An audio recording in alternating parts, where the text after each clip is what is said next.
In every corner of the modern dominion, you shall find him not clad in armor, but in leisure wear, not commanding, but demanding. The man-child. He grows in age, but not in stature.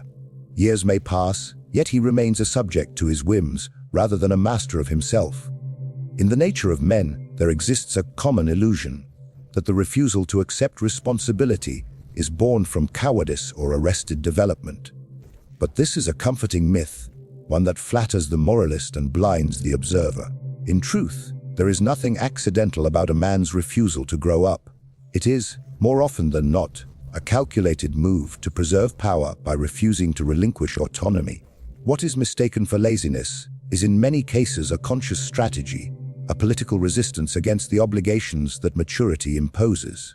Let us consider the architecture of adult life. Its foundation lies in commitment, discipline, and duty. A man who accepts these tenets becomes enmeshed in a web of expectations. He must wake early to toil, subordinate his impulses to the needs of others, and serve structures that often offer no immediate reward. To embrace adulthood is to bind oneself to laws not of one's own making: economic labor, relational fidelity, parental burden. Each one extracts freedom. Each one is a demand to subordinate self, interest to collective good, or delayed gratification. It is here that the man-child deviates. He recognizes, with a cunning often misinterpreted as naivety, that responsibility is not merely a moral act, it is a transfer of control. To assume responsibility is to allow others to dictate one's actions, whether directly or indirectly. A man with a job must rise when summoned. A man with a family must listen when called. A man with duties cannot act solely as he wishes. His days are planned by others, and his choices constrained by the consequences of previous commitments. In choosing to remain immature, the man-child escapes this fate.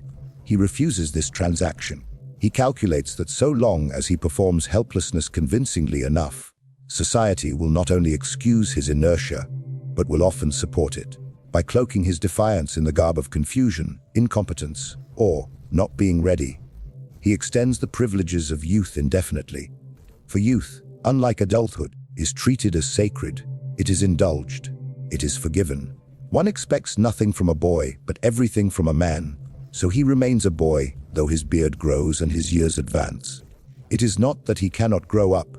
It is that growing up would cost him leverage. For what leverage does a man possess who works for others, who begs for vacation, who apologizes for exhaustion, who spends his life serving those who depend on him? Contrast this with the man who owes nothing to anyone, who cannot be blamed because he promised nothing, who eludes expectation like a prince behind high walls. The man-child preserves a unique power, the power of refusal. This refusal is not passive. It is a weapon. With it, he avoids labor without rebellion, abstains from responsibility without protest. He undermines the structures that bind others while standing outside them, mocking the very burdens he refuses to carry. To the working man, he offers the illusion of freedom. To the parent, the fantasy of self-indulgence. They hate him, not because he is useless, but because he reminds them of what they surrendered. Such a man is often sustained by others' mothers, partners, employers who give second and third chances. But this too is a form of conquest. He manipulates the guilt of those around him. He had no guidance, they say. He just needs time. And in saying so, they give him more of the one resource no adult ever has enough of: time without demand. This dependence is no weakness, it is a strategy. He creates need, and in doing so, controls those who wish to help him. He turns responsibility inside out, forcing others to feel accountable for his lack of accountability. Thus, his irresponsibility becomes a fortress. He avoids the law by never entering the contract. He dodges discipline by denying commitment. He retreats from blame by playing the fool. But this is no fool's game. It is an intricate survival model, perfected over time in a culture that rewards visibility and performance more than substance and reliability. When others tire of his behavior, he feigns confusion or victimhood. Why does everything have to be so serious? He asks, weaponizing levity. In this way, he portrays himself as a man above the fray, too free-spirited for the dull machinations of duty. But in truth, he is not above it. He is beneath it and hiding from it. not because he lacks the capacity, but because he has judged the cost of adulthood to be too great a ransom for the liberties he enjoys.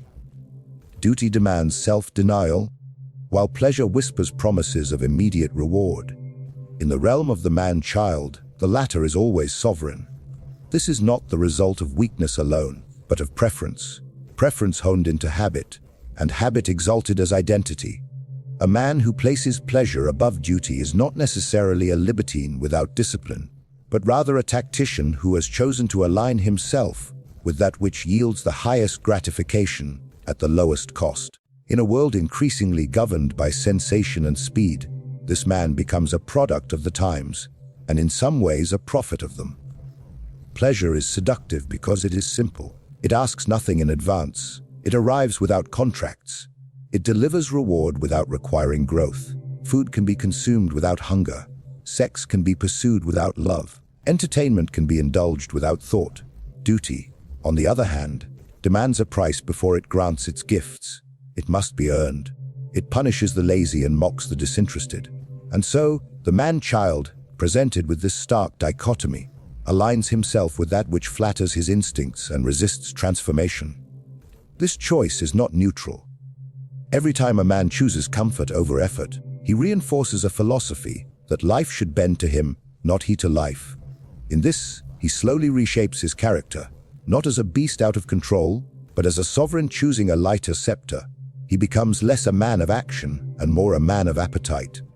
When responsibility knocks, he does not answer, not out of fear, but out of disdain for the monotony that responsibility brings.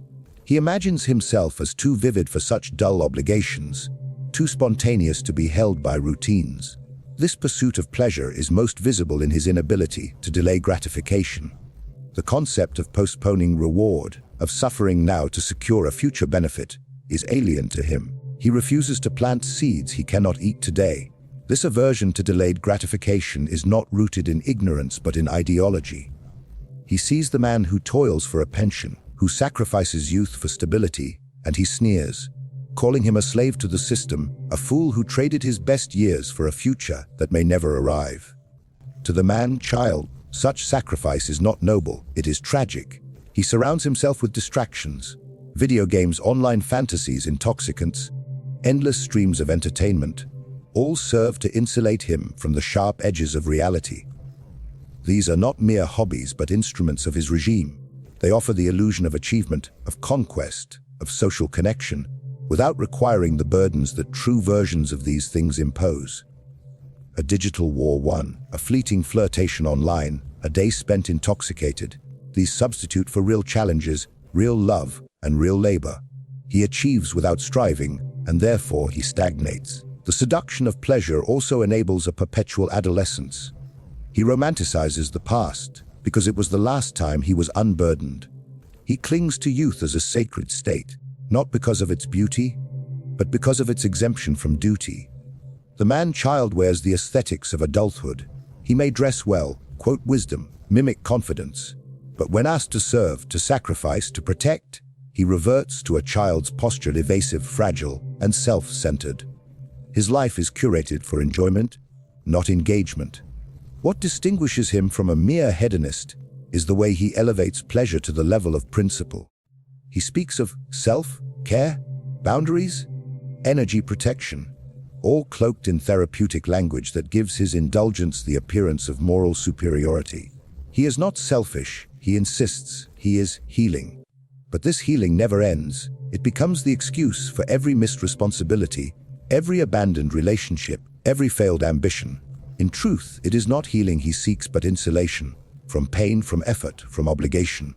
Duty, by its nature, is public. It serves the tribe, the family, the future. Pleasure is private. It serves the self in the moment.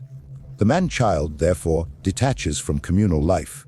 He becomes a citizen of nowhere, a participant in nothing that requires sustained effort. When called upon by family, community, or nation, he hesitates or disappears. He fears that the chains of duty, once fastened, will never be undone. And so he sidesteps them, living in the periphery, always retreating into a sanctuary of sensation. He may occasionally feel the weight of his own choices, a passing guilt, a glance toward the future with unease. but even this becomes another excuse for indulgence. Life is short, he says. We must enjoy it while we can. But his enjoyment has no anchor, no direction. It is not the joyful celebration of a life well lived, but the constant distraction from a life never truly begun. He does not work for legacy, he consumes for escape. And thus, the seduction of pleasure becomes not a weakness of the flesh, but a prison of the soul, wrapped in silk, perfumed with freedom, and mistaken for liberation. The man-child, despite his apparent helplessness, is no passive figure. He does not drift through life solely by accident or incompetence. Rather, he survives and thrives through the subtle deployment of charm, a currency he spends liberally and often to great effect. Where a mature man builds power through discipline or achievement, the man-child manufactures influence through emotional manipulation, practiced vulnerability, and selective dependence. These are not the tools of a builder but of a seducer, and in the modern world, seduction is often more effective than labor, and weakness more disarming than strength. He learns early that being charming can secure what work cannot. Smiling at the right time, apologizing with convincing remorse, offering flattery wrapped in self-deprecation, these gestures cost him nothing, but earn him sympathy, forgiveness, and often repeated chances. He is not without social intelligence. On the contrary, his instincts are sharply attuned to the emotions of others. He knows when to play innocent, when to act wounded, and when to perform sincerity just long enough to elicit comfort rather than confrontation. His charm is not an accident of personality. It is a shield and a sword, forged from years of escaping the consequences of his actions. Dependency becomes his second strategy. He binds himself to others, not by loyalty, but by creating emotional and practical need. He makes others feel indispensable to his survival. To the mother, he remains a boy in need of protection. To the partner, he is the misunderstood soul who only needs patience and love. To his friends, he is the lovable fool who always needs rescuing. Each of these roles grants him reprieve from accountability and allows him to extend his adolescence under the guise of emotional complexity. By needing others, he gains control. This is the inversion that defines his tactics. The more helpless he appears, the more power he amasses. When he fails to meet obligations, it is never framed as negligence, but as a crisis. His lateness is not disrespect, but a symptom of a troubled mind. His financial irresponsibility is not selfishness, but evidence of his inner turmoil. And because modern society fears to judge the broken, he wears brokenness like a badge. He makes suffering a stage, and those who dare to criticize him are painted as cruel, unfeeling, or worse, oppressors. He understands that dependency creates guilt. The ones who support him begin to question themselves rather than him. Did I not love him enough? Was I too hard on him? Maybe he's struggling in ways I don't understand. These doubts are not accidental. They are cultivated by the man-child through 1,000 tiny performances of confusion, sorrow, and regret. Rarely will he argue directly. He avoids confrontation. But he will master the art of the sigh, the distant look, the half-hearted apology laced with just enough pain to derail anger and summon compassion. This manipulation is most effective in romantic relationships. He presents himself not as a man, but as a wounded poet, a misunderstood artist of emotion who resists the cold world of duty because he is too deep. He is affectionate, spontaneous, and emotionally expressive in ways that seem refreshing to those tired of stoic men. But this emotional openness is selective. He shares just enough of himself to draw others in, but never enough to be held accountable. His partners often find themselves mothering rather than loving him, correcting rather than growing with him. The relationship becomes one of caretaker and child, masked by the language of passion and potential. At work, if he is employed at all, he often survives on charm rather than competence. He makes others laugh, shows brief flashes of brilliance, and leans heavily on others to cover for his inconsistency. When reprimanded, he deflects with humility or feigned confusion. I didn't realize. I thought I was doing it right. Nobody told me. This is his armor. Incompetence, once mastered, becomes unassailable. One cannot punish a man who appears too fragile to bear the weight of discipline. These tactics, while subtle, produce real consequences. Those around him expend enormous energy managing his life. His survival depends on others bending their standards, adjusting their lives, and carrying his weight. In this way, he becomes a parasite of goodwill, draining resources, emotional, financial, psychological, without giving in return. And yet, because he offers just enough charm, just enough affection, just enough vulnerability, he remains in their good graces. They forgive again. They hope again. They invest again. What makes him dangerous is not the scale of his failure, but the effectiveness of his disguise. He does not look like a manipulator. He does not speak like a tyrant. He appears soft, kind, confused, never cruel. But behind this soft exterior lies a clear logic. It is better to be pitied than obeyed, better to be helped than expected, better to be needed than respected. And so he continues, not as a fool, but as a strategist of dependency, wrapped in warmth, smiling through failure, always disarming and never disarmed. The man-child does not flee responsibility merely because it is difficult. He avoids it because, to him, it represents confinement. In his eyes, every obligation is a chain, every commitment a forfeiture of freedom. He does not interpret duty as a noble yoke or a rite of passage into adulthood, but as a threat to his autonomy. He is not ignorant of what obligations require. He knows all too well the weight they carry and the irrevocable change they impose. What he fears is not failure within obligation, but the permanence of becoming bound to something outside himself. To understand this fear, one must first grasp his relationship with control. The man-child values control not in the disciplined sense of mastery over self, but in the anarchic sense of freedom from others. He does not seek to rule, but to avoid being ruled. To pledge himself to a job, a partner, a child, a cause, means to surrender part of his will. It means that some portion of his day, his energy, his future, no longer belongs entirely to him. This loss, however ordinary it may seem to others, is to him a kind of personal defeat. He equates surrender with subjugation. He would rather be aimless than answerable, for aimlessness leaves him unclaimed. This is why he recoils at long-term commitments. Relationships that demand presence, employment that demands consistency, plans that require follow-through. These are interpreted not as structures for growth, but as traps. The man-child lives in a constant state of escape. He flirts with the idea of permanence, mimics stability when convenient, but ultimately retreats when he senses that a situation might begin to require of him regularity or sacrifice. This retreat is not always visible. It may take the form of delay, of distraction, of endless renegotiation. He does not say no outright. He says, maybe later, not yet. I need to figure things out. These phrases buy him time, preserve his sense of freedom, and delay the moment when he must choose between liberty and loyalty. There is an irony in his fear. He believes that avoiding obligation will preserve his identity, that refusing commitment will protect his spirit from dilution. But in doing so, he forfeits the very forge in which character is shaped. Without friction, he remains unrefined. Without sacrifice, he remains undeveloped. But he does not see this. He sees only the walls, never the strength built by carrying them. He views domestic life, marriage, parenthood, home building, not as acts of love, but as surrenders. The idea of permanence terrifies him because it implies that something is more important than his desires. A spouse is not a companion but a possible jailer.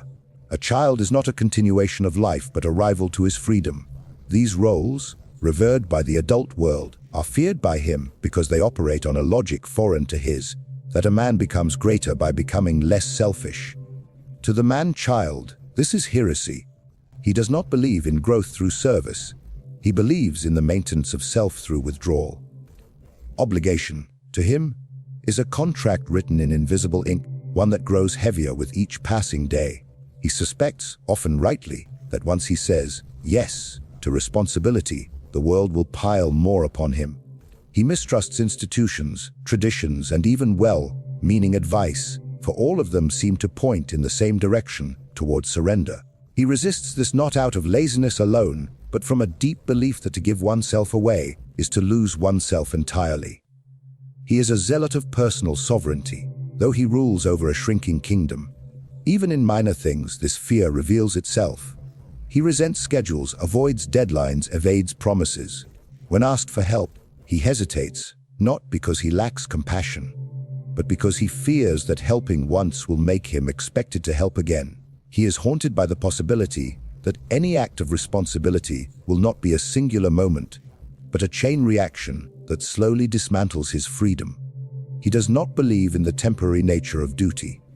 Every small commitment looks to him like the first brick in a wall that will soon surround him. This dread is reinforced by the world he inhabits. A society obsessed with choice, with novelty, with personal expression, flatters his instincts. He is told to find himself, to prioritize self-care, to avoid toxic expectations. And so he wraps his fear in fashionable language. He claims he is exploring, evolving, resisting convention. But in truth, he is hiding from the permanent, the demanding, the real. He is not lost, he is evading pursuit. Not because he lacks direction, but because he suspects that all roads which lead to obligation are dead ends for his personal liberty. He may admire from afar those who have accepted duty, the father, the craftsman, the soldier, the teacher, but he regards them like monks in a distant temple, respected but alien.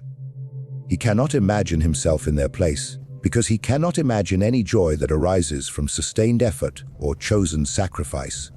To him, freedom is not the ability to act rightly, but the right to never be told how to act. Obligation, with its rules and its rhythms, is a cage. And so he flees over and over again from anything that might ask him to stay. The man-child does not emerge from a vacuum. He is cultivated, not merely by chance or personal failure, but by a society that rewards immaturity, flatters irresponsibility, and reshapes vice into virtue. In this age, manhood is no longer required for survival, nor is it particularly esteemed. Where once the adult male was expected to be a steward of order, a builder of legacy, a guardian of strength, he is now encouraged to remain pliable, sensitive, amusing, and endlessly self-focused.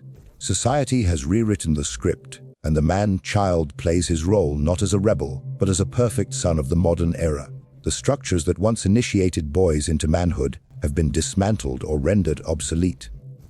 There are no rites, no communal ceremonies, no shared thresholds of transformation. In place of trials, we have entertainment. In place of hardship, we offer therapy. Boys are told from an early age to explore their feelings, express themselves, and above all, remain authentic to whatever identity feels most comfortable.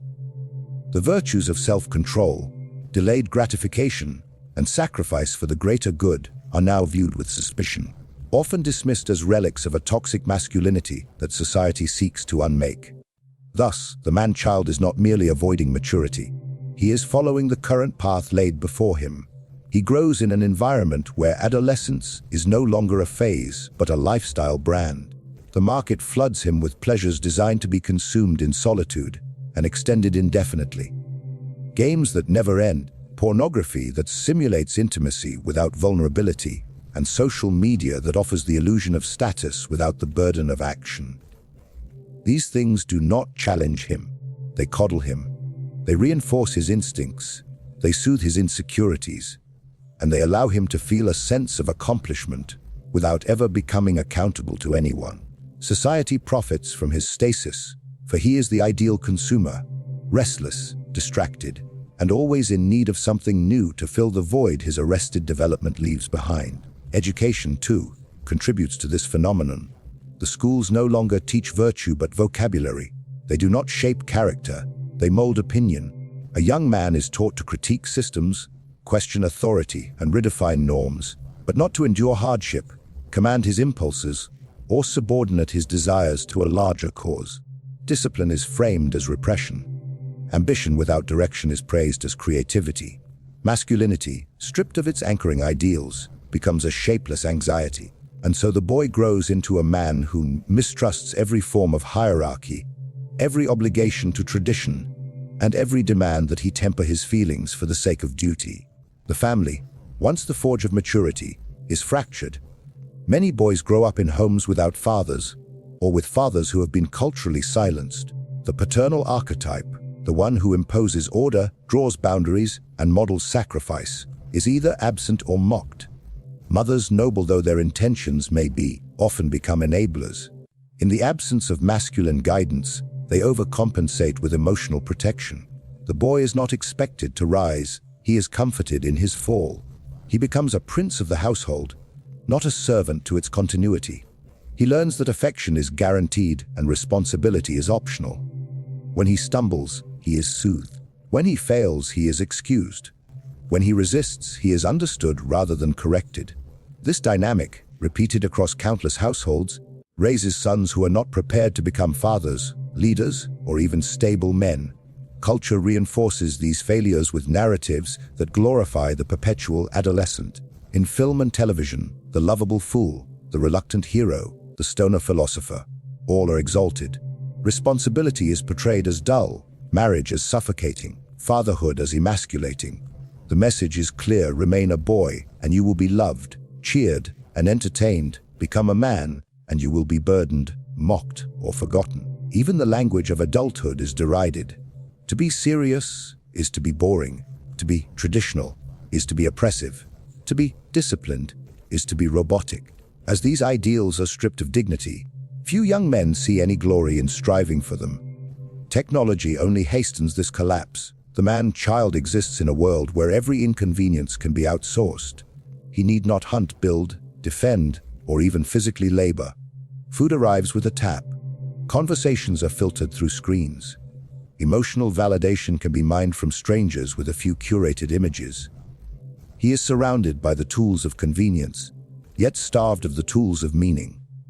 His ancestors bent the world through effort. He scrolls through it with his thumb. And each time he is spared the strain of maturity, his capacity for it withers. It is not that society has merely failed to challenge the man-child. It has actively seduced him into stagnation. It flatters his impulses, monetizes his weakness, and scorns the few voices that demand growth. In such a world, the boy has little reason to grow up, and the man has every reason to remain invisible.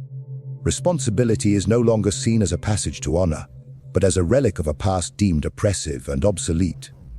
The man-child flourishes in this setting not because he is strong, but because society has decided that his weakness is more profitable, more manageable, and less threatening than the full stature of a man formed by duty, discipline, and sacrifice. The man-child is not a mere quirk of personality or the product of accidental indulgence.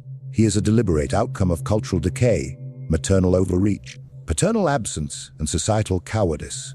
His prolonged adolescence is not a private failing, but a public reflection of a world that has devalued maturity, ridiculed virtue, and traded strength for comfort. He is both a victim and a willing participant in a system that rewards inertia and punishes discipline. His charm conceals manipulation, his vulnerability masks resistance, and his freedom is little more than a refusal to build or protect anything beyond himself. In place of men who lead, we have grown boys who evade. In place of responsibility, we have performance. And in place of a society that molds character, we have one that flatters impulse. If civilization is to endure, it must again demand of its men what nature and tradition once required: that they grow, that they bear weight, and that they rule themselves before they seek to influence anything else.